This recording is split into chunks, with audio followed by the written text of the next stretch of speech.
Welcome back to the deep dive. If you're ready to really unplug and take a hard look at how the world actually operates, stripped of all the polite fictions, you have definitely come to the right place today. Oh yeah, today's gonna be pretty intense. Very intense. But listen, right off the bat, before we even jump in, do yourself a huge favor and hit that like button. Subscribe to the show right now. Yeah, please do. It really helps. Because we are bringing you the kind of analysis that, well, algorithms usually try to bury. So you want to stay plugged in directly with us. Absolutely. Yeah. And we should probably set up what we're looking at today. Right. We are digging into an ultra-long, incredibly incisive, and just fascinating ebook.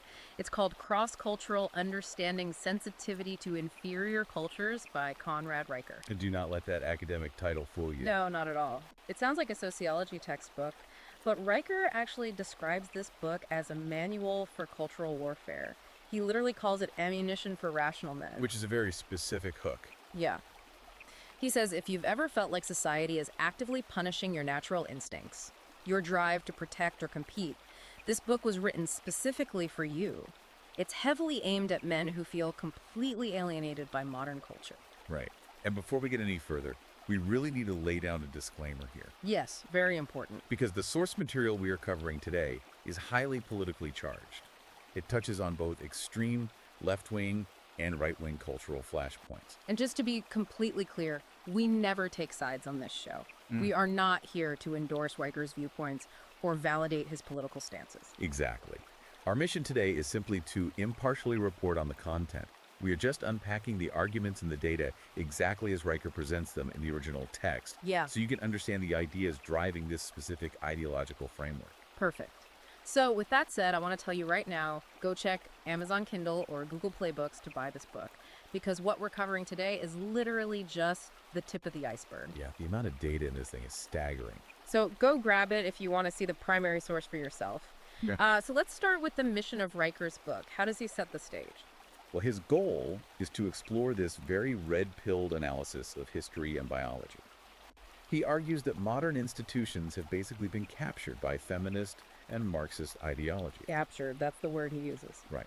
And the core premise is that what we currently call the patriarchy is not an oppressive system, which is the standard modern narrative.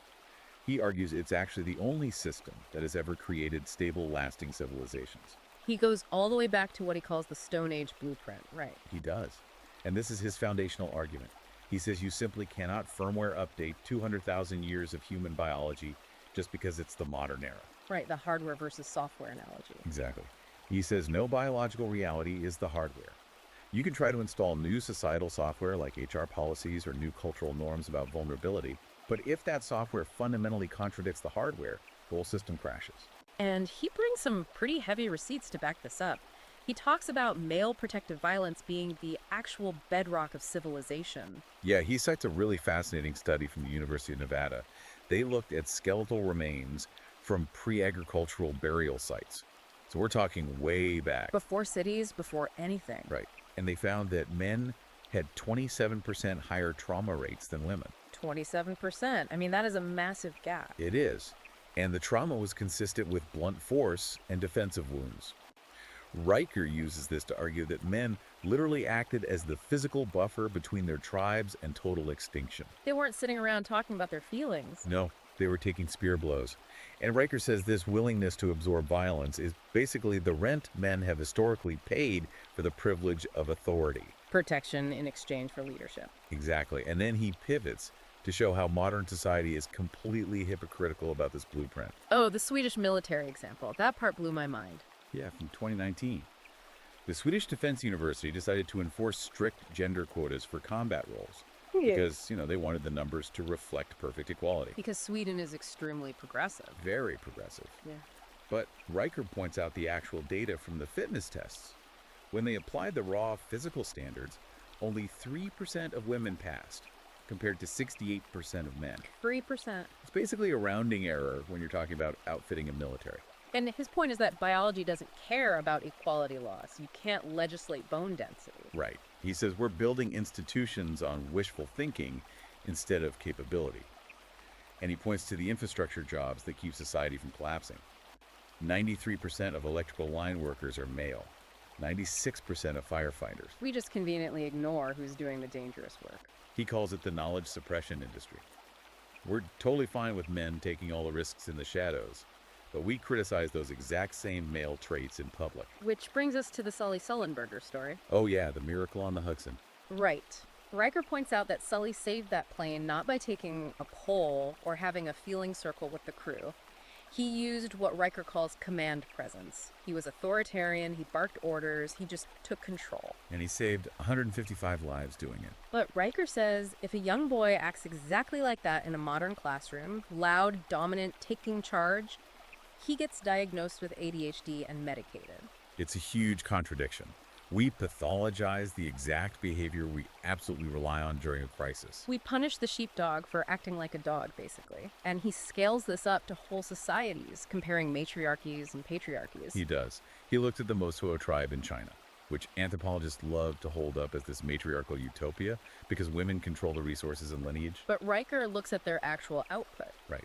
After 2,000 years, they are still subsistence farmers. They basically rely on tourism subsidies now. They didn't build skyscrapers or space programs. No. And he contrasts that with patriarchal societies like ancient Rome or the modern West, which he argues are engines of innovation. He claims male competition and hierarchy are the only things that conquer chaos and actually build infrastructure. Okay, so if this blueprint is what built the modern world, how did we get to a place where we're actively tearing it down? Because Riker spends a huge chunk of the book on this. Yes, the capture of institutions. He uses terms like woke Inc. and cultural Marxism. How does he define that capture? Because those are heavy buzzwords. Well, he traces it back to a guy named Antonio Gramsci, an Italian Marxist from the early 20th century.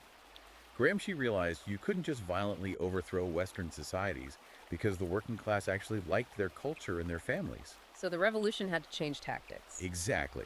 Gramsci theorized you had to infiltrate the institutions, schools, media, the legal system to achieve what he called cultural hegemony.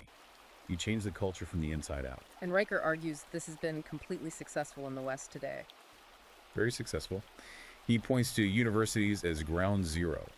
He notes that diversity and inclusion administrative offices have grown 300% faster than academic departments 300%. since 2010. And it leads to absurdities. His favorite example is from UC Berkeley. The nap pod. Yes.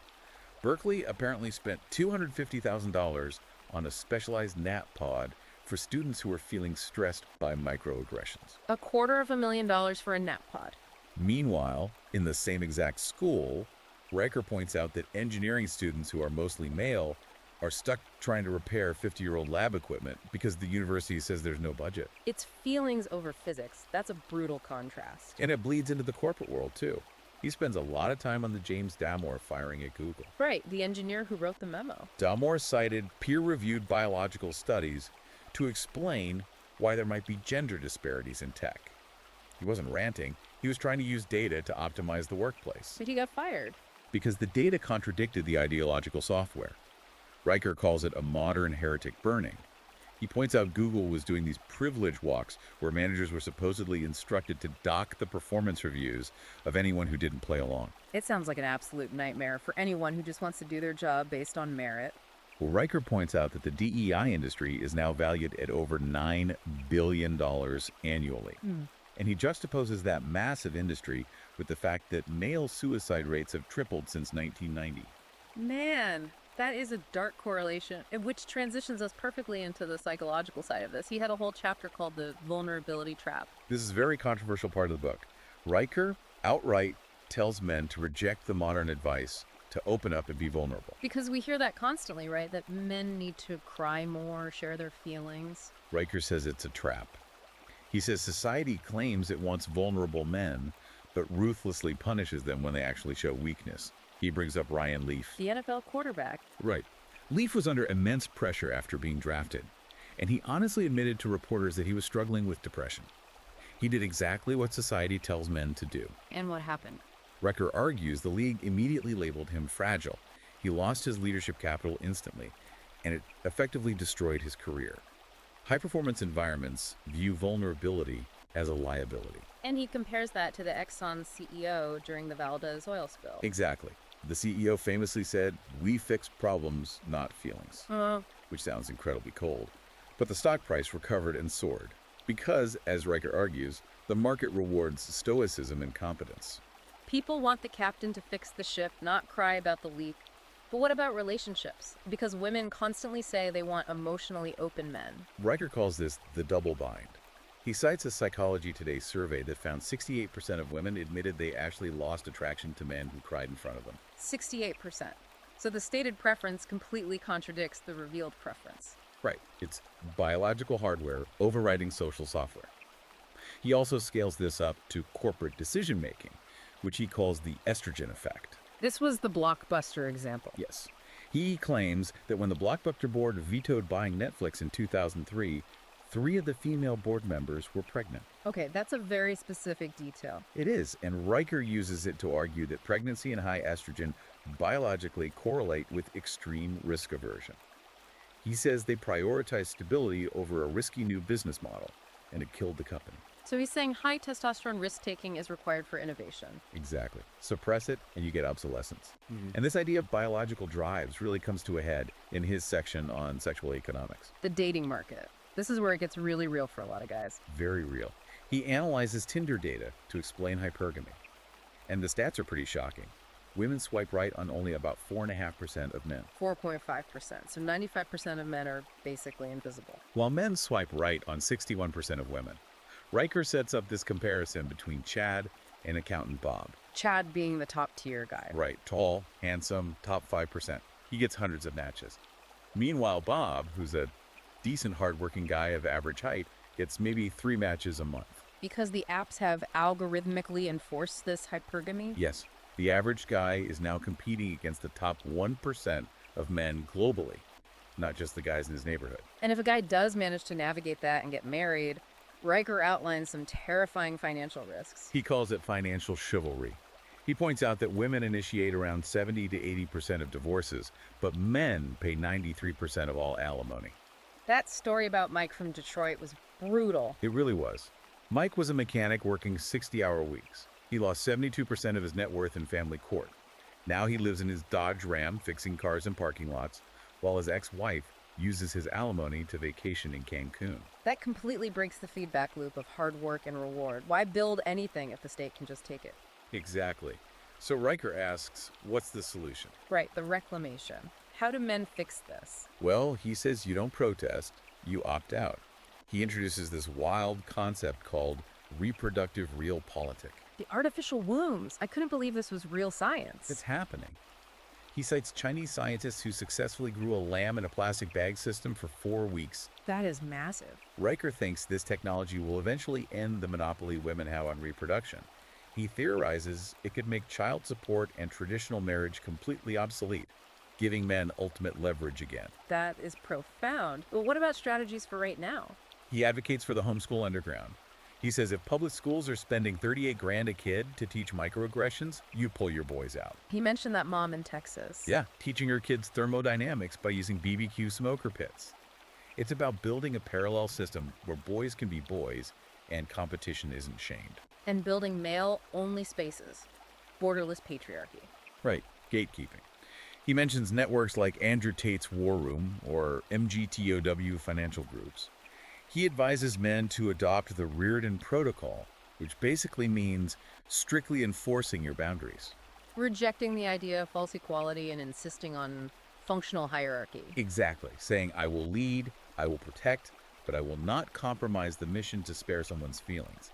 It's about reclaiming authority through raw competence. Wow. And the book literally ends with the phrase, strength commands, go command yours. It's a very clear call to action. Look, we have covered so much ground today, but honestly, we've barely scratched the surface of the charts, the historical footnotes, and the corporate survival strategies in this text. It really is a massive manual. So if you're listening to this and you want the full picture, you need to go to Amazon Kindle or Google Play Books right now and buy Cross-Cultural Understanding Sensitivity to Inferior Cultures. You really need to read the source material to grasp the full scope of his argument.